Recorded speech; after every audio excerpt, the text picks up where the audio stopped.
Salut les Vatosokos, j'espère que tout le monde se porte bien. Et oui, voilà, on se retrouve pour une nouvelle vidéo, le débrief de PSG versus Montpellier. Ouais, alors j'ai vu un assez bon match dans l'ensemble, surtout la première mi-temps. Voilà, j'ai vu un PSG un peu plus engagé, un peu plus rageux sur le ballon. Et ça fait plaisir parce que à quelques jours du match le plus important de l'histoire du Paris Saint-Germain de cette saison, j'ai vu un PSG un peu plus rassurant que sur les autres matchs que j'ai vus avant.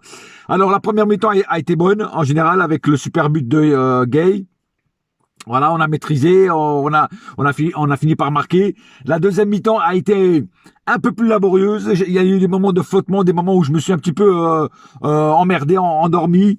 Mais on a quand même géré le match dans l'ensemble. Et puis à la fin, on les a crucifiés. D'ailleurs, cette année, on marque beaucoup de buts dans les dernières minutes. Hein, on fait des scénarios à la Hitchcockienne avec le suspense jusqu'au bout, jusqu'à la fin. Parce que franchement, c'est voilà, toujours dans les dernières minutes. Et c'est marrant, c'est toujours les joueurs qui rentrent à la dernière minute qui marquent. Voilà. En tout cas. Le taf est fait, on continue devant, 8 matchs, 8 victoires, le maximum de points, donc on reste premier au classement et ça c'est le plus important aussi. Avant le match donc contre City, là on s'est un petit peu rassuré. Alors bien sûr tout n'a pas été parfait, il y a eu des trucs qui m'ont pas plu, des déchets techniques encore trop récurrents, trop souvent. Et des joueurs qui m'ont un petit peu déçu aussi.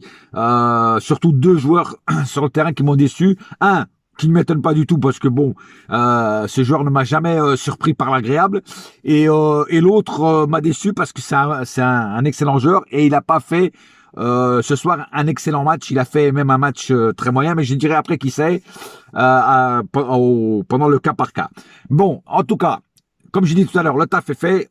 Et maintenant, on va voir après ce qu'il va avoir pour le prochain match qui sera donc contre City. Mais allons tout de suite aux statistiques du match. Côté PSG, 16 tirs, 10 du côté Montpellier. Tirs cadrés, 5 du côté PSG, 4 du côté Montpellier. Possession de balle, 54% du côté PSG, 46 du côté Montpellierin. Donc les Montpellierins, ils ont quand même eu quand même pas mal de ballons. Hein. 521 passes du côté PSG, 439 du côté Montpellier.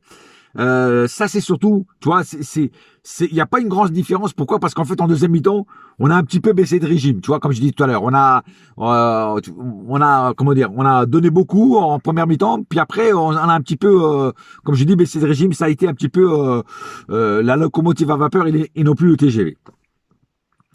89% de précision de passe, 85 du côté Montpellier, 10 fautes du côté PSG, 8 du côté Montpellier, 0 carton jaune du côté PSG, 1 carton jaune du côté Montpellier, carton rouge aucun des deux côtés, 5 hors-jeu du côté PSG. Là, il y a eu pas mal de hors-jeu, encore ça, il faut revoir ça. Et 1 du côté Montpellier. 8 corners du côté PSG, 7 du côté Montpellierin. Justement, les hors-jeu, il faudra revoir ça parce qu'on est trop souvent hors-jeu et ça me prend la tête. Ça, c'est un des défauts qu'on a cette année. Il y a eu aussi, j'ai oublié d'expliquer ça, c'est toutes les occasions qu'on a loupées devant le but. Je veux dire, il y a des moments où c'était journée porte ouverte du côté montpellierin et on n'a pas su en profiter.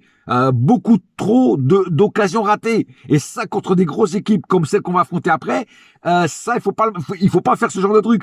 Parce qu'on n'aura pas autant d'occasions qu'avec Montpellier. Donc, il faudra, les peu d'occasions, il faudra les mettre au fond. Voilà, et voilà, c'est trop, il y a trop de loupage devant, quoi. Et ça c'est pas que sur ce match-là que j'ai vu ça, c'est même sur les autres, hein. Et ça, il faudra que Pochettino remédie à ça parce que c'est pas normal, hein. Passion, fruit de la passion. Passons tout de suite au cas par cas. Encore une fois, Keylor Navas. Qu'est-ce que je vais vous dire encore une fois sur Keylor Navas? Ce soir, monsieur Keylor Navas a encore fait le taf. Il a fait des bonnes parades, il a fait ce qu'il devait faire. Résistant sur ses appuis, sur ses prises de balles. très rassurant. Voilà, franchement, comme j'ai déjà dit sur d'autres vidéos, ça fait longtemps qu'on n'avait pas vu des gardiens comme ça chez nous. Je crois que le dernier en date, c'était Bernard Lama, hein, pour ceux qui... Pour les anciens, hein, voilà. Et puis je pense que même les petits nouveaux doivent connaître Bernard Lama, parce que si tu connais pas Bernard Lama, tu connais rien au PSG. Donc depuis Bernard Lama, Keylor Navas, c'est le gardien le plus rassurant qu'on a eu, parce que le mec, prise de balle, tout, très rassurant, vraiment rien à dire, quoi. Diallo. Alors quand j'ai vu Diallo aligné, je me suis posé une question, j'ai dit pourquoi Diallo? Et ça va être encore le couloir de la mort du côté de Diallo. Death Rose. Eh bien non.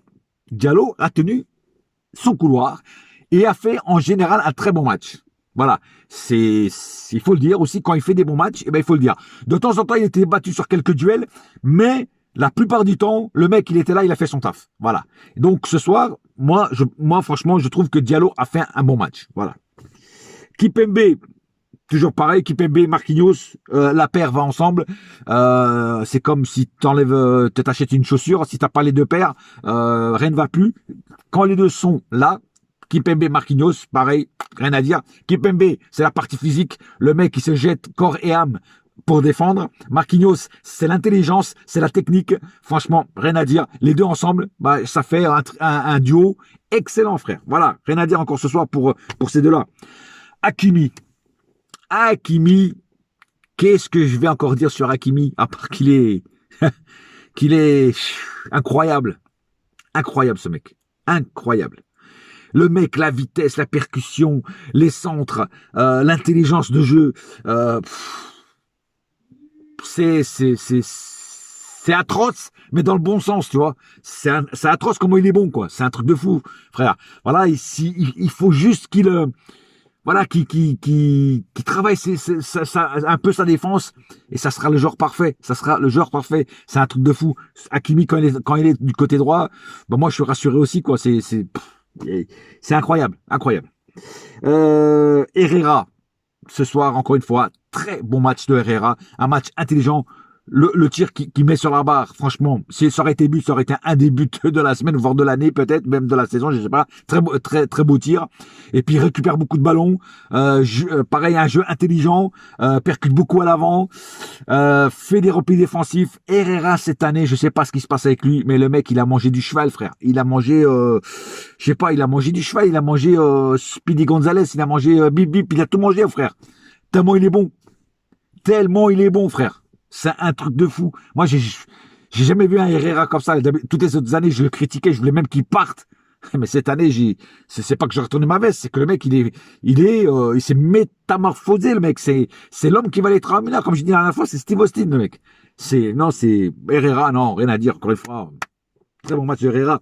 Pareil pour Idrissa Gueye. Ce soir, quel monstre, encore une fois, Idrissa Gueye. Le mec, le but qu'il met, mais hyper beau, quoi. Hyper beau but de Idrissa Gueye. Et le mec, et le petit dribble intelligent avant de tirer, avant de marquer le but. Magnifique, magnifique. Ça, c'est le talent des grands joueurs. Tu vois, le mec, il contrôle, et il se remplace, et il tire, et pim, et c'est au fond. C'est ça, les grands joueurs. Tu vois ce que je veux dire?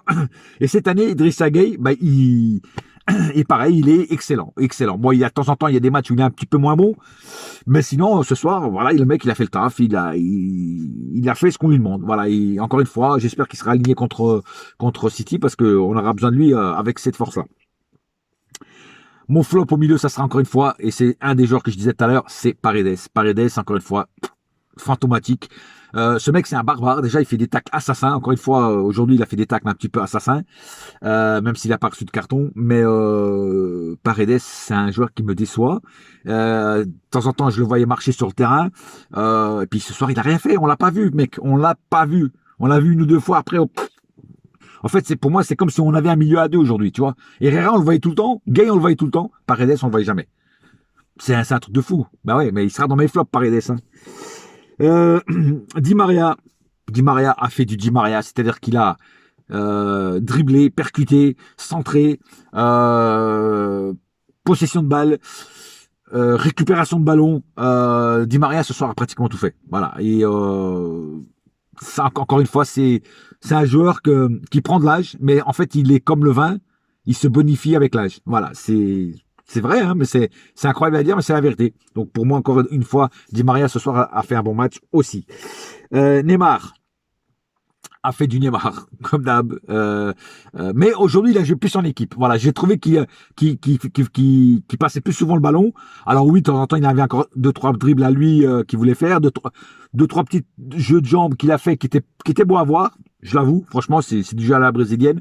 Des fois, ça passait, des fois, ça passait pas. Mais en tout cas, un Neymar intelligent, un Neymar qui ne s'énervait pas, qui était dans son match, qui a fait des choses bien, qui a fait des choses un peu moins bien, qui a loupé devant le but quelques trucs que normalement lui ne loupe pas. Voilà, c'est ça qui manque encore à Neymar, c'est la finition, et pas qu'à lui d'ailleurs, même aux autres joueurs. Mais voilà, un joueur comme Neymar, normalement, tout ce qu'il a loupé, normalement, d'habitude, c'est au fond.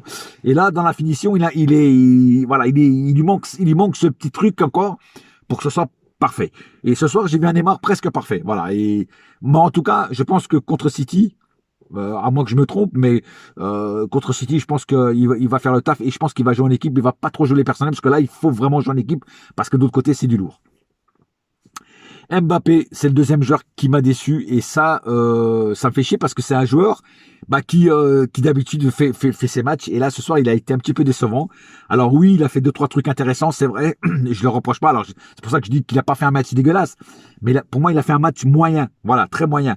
Et mais j'attends beaucoup plus de ce joueur. Et surtout qu'aujourd'hui là il y avait pas Messi, il aurait pu retrouver son efficacité avec Neymar, tu vois.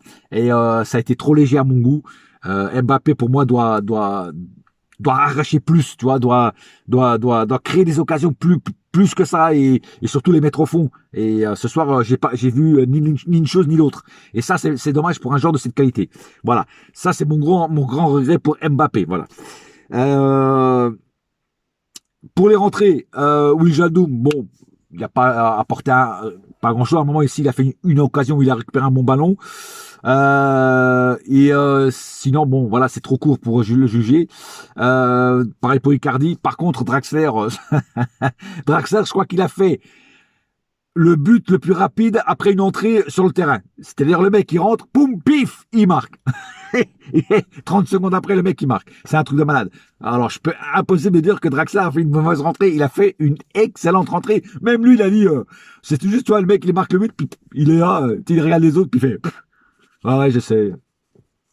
J'étais pas en haut de ma forme, mais franchement, c'était facile. C'était facile. Non, Draxler, franchement, rien à dire. Super entrée. Voilà, il est décisif dès qu'il rentre. Voilà. C'est ce qu'on demande aux joueurs qui sont sur le banc. Hein. Voilà. Hein. C'est ça. Hein. Voilà, donc 2-0, c'est bien le score que j'avais pronostiqué. Pour une fois, j'avais le bon pronostic, même si j'aime pas trop faire ça. Mais ce soir, j'avais pronostiqué dans ma tête et je voyais un petit 2-0. Et voilà, et Draxler m'a donné raison. Voilà. Voilà, pas plus à dire pour l'instant. En tout cas, pas sur ce match. Moi, j'ai aimé ce match, en tout cas plus que contre Metz, qui m'avait un petit peu déçu et me faire alerter la lumière rouge, hein, l'alarme. Sur celui-là, j'ai vu un PSG un peu plus rassurant. Donc, j'espère voir un match très bon contre City. Voilà, mais ça, c'est une autre histoire. On se retrouve dès demain pour déjà l'avant-match parce que oui, le match de City c'est mardi, donc demain c'est dimanche, donc l'avant-match sera posté en fin d'après-midi pour mes abonnés et les autres. Voilà. Sur ce, enfin les autres, ceux qui veulent venir s'abonner. Voilà. En tout cas, vous êtes tous les bienvenus. Merci, bonne soirée et n'oubliez pas une chose, un seul cœur, un seul club, c'est Paris ma gueule. Yes my friend. Et la saga continue. Ah